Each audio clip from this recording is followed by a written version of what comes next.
सर्व विद्यार्थ्यांचे पी के एज्युकेशन फाउंडेशनमध्ये सर्वांचे स्वागत आहे. इयत्ता 10वीमध्ये भूमिती हा विषय म्हणजे भाग 2 गणित भाग 2 हा सर्वच विद्यार्थ्यांना सरासरी अवघड मानला जातो आणि अवघड जातोच. त्याच्यातला जो पहिला चॅप्टर आहे सिमिलॅरिटी, आज आपण याला सुरुवात करूया. आणि ह्याचा जो पहिला पॉईंट आहे तो म्हणजे ratio of area of two triangles. आपण हा फर्स्ट पॉईंट बघू आणि त्याला एकदम सोप्या रीतीनं समजून घेऊया. तर चला, तर कोणत्याही त्रिकोणाला उंची कशा प्रकारे काढली जाते या धड्यामध्ये आपल्याला सर्वात महत्त्वाचा मुद्दा म्हणजे उंची खूप महत्त्वाची असते. आणि जशी कोणत्याही त्रिकोणाची उंची तशी त्रिकोणाला पाया, ह्या दोन गोष्टी खूप महत्त्वाच्या आहेत. सराव संच पहिला सोडवण्यासाठी आपल्या त्रिकोणाची उंची ओळखता येणं आणि पायासुद्धा समजणं खूप गरजेचं आहे. तर जर बघितलं आपण तर हा त्रिकोण ABC आहे आणि हा त्रिकोण PQ आणि R आहे. तर ह्या दोन त्रिकोणाला उंची कशी काढायची आपण ठरवूया पहिलं. तर बघा इकडं, तर पायावरती हा जो पाया आहे, ह्या पायावरती ह्या बिंदू ए मधून आपल्याला लंब टाकायचा आहे. हा लंब कसा असतो, तर लंब ह्या पायावरती ज्यावेळेस काढला जातो ना, त्यावेळेस हा पायावरती 90 अंशाचा कोन तयार करतो. म्हणजे म्हणजे तुम्ही आता पाहिलं असेल की आपण ह्या BC वरती लंब काढला आहे बिंदू ए मधून.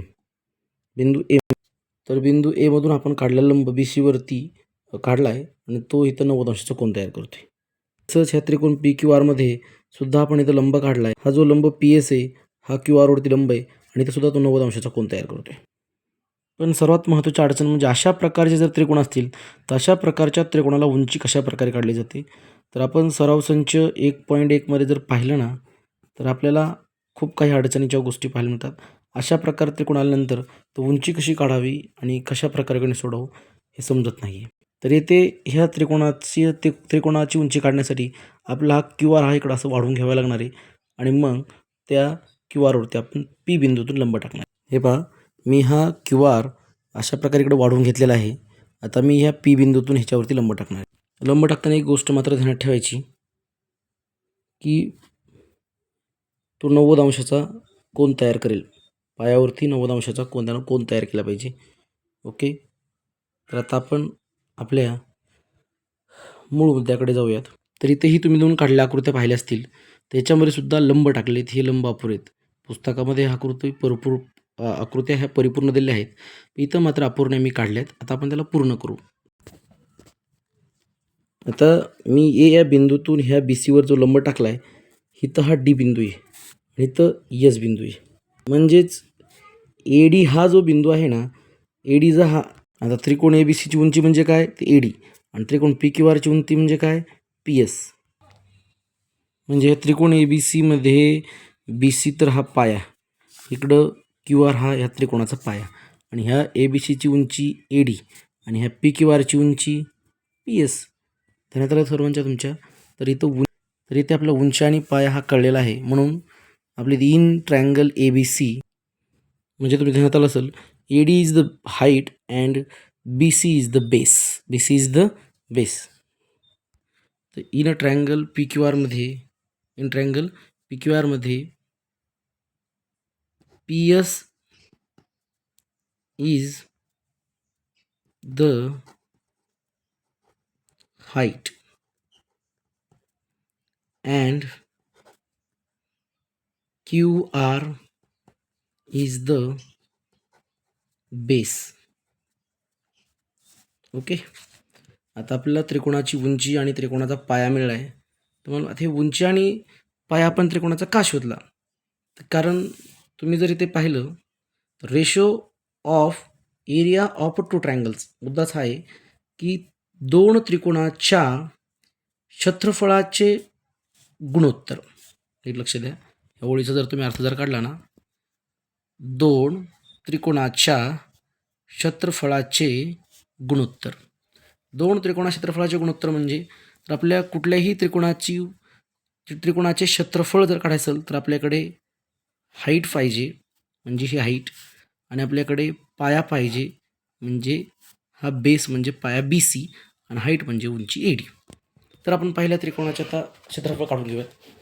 तर पहिल्या त्रिकोणाचे क्षेत्रफळ काढण्यासाठी आपल्याला एरिया ऑफ, हे बघा 1 नंबरचा त्रिकोण, एरिया ऑफ ट्रायंगल ABC.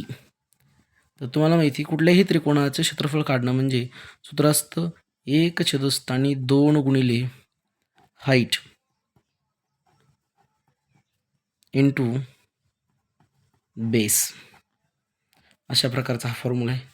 मग तुम्ही मला सांगा, पहिल्या त्रिकोणामध्ये आपल्याला उंची किती दिली? तर उंची दिली AD. पहिल्या त्रिकोणात आपल्याला पाया काय दिला आहे? BC. तर हे बघा, पहिल्या त्रिकोणाचं हे निघलं क्षेत्रफळ. इथं आपल्याकडे काही किमती अवेलेबल नाहीत म्हणून फक्त हे झालं. दुसऱ्या त्रिकोणाचं आपण क्षेत्रफळ काढणार आहेत. Area of triangle PQR. तर इकडं बघा, सूत्र तेच आहे 1/2. पण तुम्ही मला सांगा हाईट किती दुसऱ्या त्रिकोणाची? हाईट आहे PS. दुसऱ्या त्रिकोणाची उंची काय असेल? हाईट उंची घेतली आपण. आता पाया काय आहे? तर तो पाया आहे QR. ते झालं दुसऱ्या त्रिकोणाचं क्षेत्रफळ. जर तुम्ही पुन्हा जर मूळ मुद्द्याकडे आलात तर दोन त्रिकोणाच्या क्षेत्रफळाचे गुणोत्तर, म्हणजे इथं आपण क्षेत्रफळ तर काढलीत. आता गुणोत्तर काढणं म्हणजे ह्या दोघांना एकाच प्रमाणात घेणं. प्रमाणात घेणं म्हणजे भागाकारात लिहिल्यासारखंच आहे पाहते डिवायडेशनमध्ये. Area of triangle ABC upon area of triangle PQR, ह्या दोघांचा आपण हा घेतला रेशो.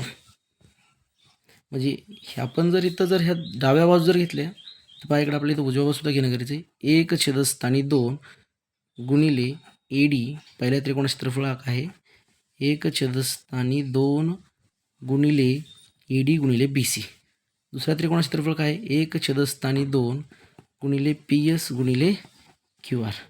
हे जर तुम्ही पाहिलं 1/2 आणि 1/2 काय झाले? कॅन्सल. आणि आपल्याला ह्यांचं गुणोत्तर असं मिळणं आहे ratio area of triangle ABC upon area of triangle PQR. आणि समोर पाहायला जर मिळेल तुम्हाला तर AD गुणिले PC अपाऊन PS गुणिले QR. आणि तर ही AD कोणत्या त्रिकोणाची उंची होती? तर ही होती पहिल्या त्रिकोणाची, म्हणजे H1. हा BC कोणत्या त्रिकोणाचा पाया होता? तर पहिल्या त्रिकोणाचा म्हणजे B1. PS दुसऱ्या त्रिकोणाची उंची होती म्हणून H2, आणि पायासुद्धा दुसऱ्या त्रिकोणासुद्धा म्हणून B2. तर अशा प्रकारे इथे एक आपला रेशो मिळाला आहे area of triangle ABC upon area of triangle PQR बरोबर H1 गुणिले B1 H2 गुणिले B2. तर जो शेवटचा भाग आपल्याला मिळाला आहे तो आहे एरिया ऑफ ट्रायंगल ABC आपण area of triangle PQR is equal to H1 गुणिले B1 आपण H2 गुणिले B2.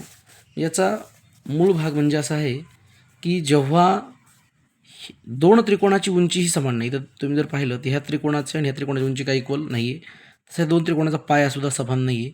म्हणजे जेव्हा दोन त्रिकोणाची उंची आणि पाया समान नसतो तेव्हा त्या दोन त्रिकोणाच्या क्षेत्रफळाचे गुणोत्तर जर काढले ना तर ते संगत उंची आणि संगत पाया यांच्या गुणाकाराच्या प्रमाणात असतं. काय असते? संगत उंची आणि संगत पाया यांच्या गुणाकाराच्या प्रमाणात असते. अशा प्रकारे तो नियम आहे. ओके.